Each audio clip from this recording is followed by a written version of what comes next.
Hi, good day. Welcome back to day two of my vlog. These segments are focusing on why space matters, and yesterday we looked broadly at everyday value of space innovation. Today we're into a deep dive of how space tech touches your life, plus a couple of breaking news stories that many of you may have heard about that shows just how fast things can change. When you think about everyday space tech, we all should think about from GPS and satellite based weather alerts to your mobile banking and how it times with the system and how space technology underpins essential modern system. Even products like scratch resistant lenses and water purification technology and some medical imaging tools trace their roots back to innovation inspired by space environments. Um, some things to think about as we at American Lithium Energy are working hard on building battery cells for GPS-3 with the Space Force. And so, one of the most essential things that touches everyday life and why space matters has specifically to do with GPS. Now, here's an interesting story. Let me just go ahead and share my screen. And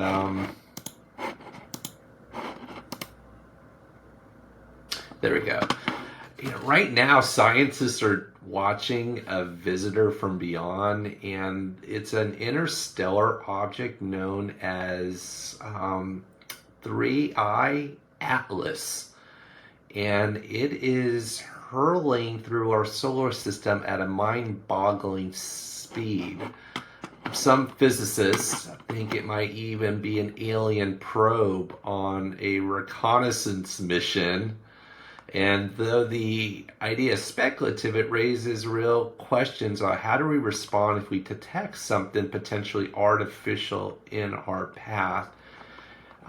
What's making this interesting is how it's coming into our solar system and then how it's aligning with other planets from Mars and then going to pass through Jupiter's orbit, while at the same time there was another interstellar visitor that came through not so long ago that actually slowed down and apparently sped up. So it's interesting, right? Just something to think about, but it's apparently catching the buzz here.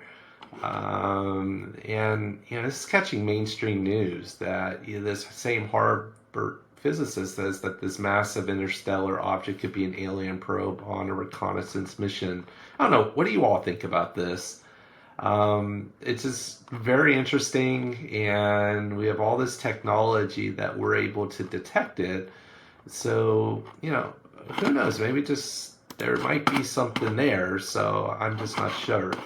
I talked about yesterday about the Golden Dome, and I was blessed and fortunate to be able to attend that event. And so on the defense front, the U.S. is moving forward with the Golden Dome mission defense project, which is a multi-layer shield of space-based of sensors and interceptors. And recently the project went through its first major procurement process. It was known as SHIELD, and it was kicked off with get this one, a $151 billion contract.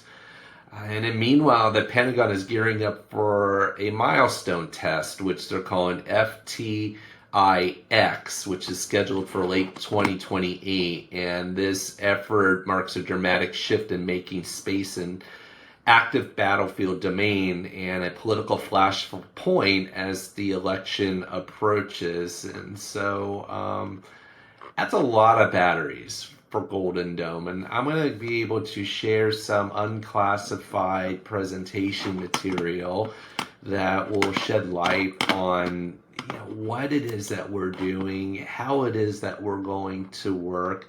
And I'm not a political person, but what is interesting is how this is all going to play out after this presidency. But I think that this is a topic that will transcend party lines. It is the defense of the U.S. This technology has successfully protected countries like Israel. So I believe that this is here for the long term. And as the Missile Defense Agency general spoke last week in Huntsville, is that this represents the third generation of evolution for this technology. So it's extremely exciting, and 2028 election is coming up, and who knows what that's going to look like. But what I do know is that this is a presidential mandate. It's a lot of money that's going to be spent over the next 10 years, and for us that are in this industry, it represents a lot of batteries, because it's going to be enabling everything to perform the way it needs to perform. So between everyday tech and, as we think about the big picture takeaway here, and possible alien objects in the state of art national defense, space isn't abstract. It's integral, whether it's ensuring that your GPS works, or shaping how we defend our planet, or respond to unknown cosmic visitors. Space tech matters now. So make sure you hit the like button, the subscribe. This is my daily vlog. I got this cool book about military drones and all the different manufacturers that are out there.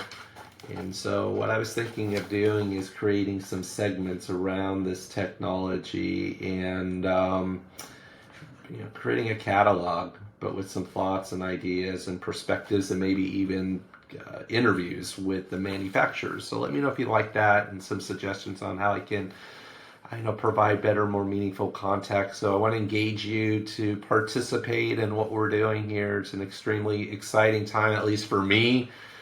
Today we have a number of meetings. This background here is my home office. The other background that you saw yesterday on day one, that is my office at our Aspen factory. And then I gave up my office at our Rutherford facility, which is our first factory. So perhaps when I film in there, it'll be a background with our patent wall in the main conference room.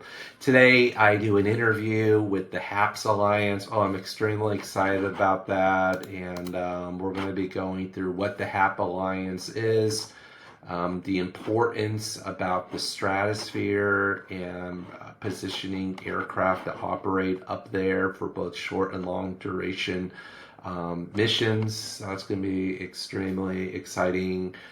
Working on some very large energy storage projects that are going to be integrated into critical infrastructure for defense. And so we're working through some of the high-level requirements for that. And it's going to be a busy day. And at some point here, I'm going to end this broadcast, head over to the office. Thank you for continuing to tune in to listen to the thoughts of my life.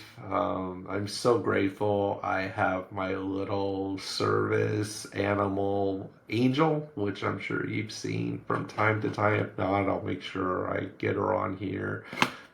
Here's a cool thing. Here's my industry pass for Golden Dome. That was really rad. A little keepsake to say that I was actually there. So hit the like, subscribe, share. Tomorrow, Day 3, we'll explore how commercial space and defense innovators are racing to build the future and what it means for us all. Don't forget to take deep breaths, one day at a time, stay present, and I truly appreciate the opportunity to broadcast to you all. So make it a good day, and I'll talk to you soon. Peace.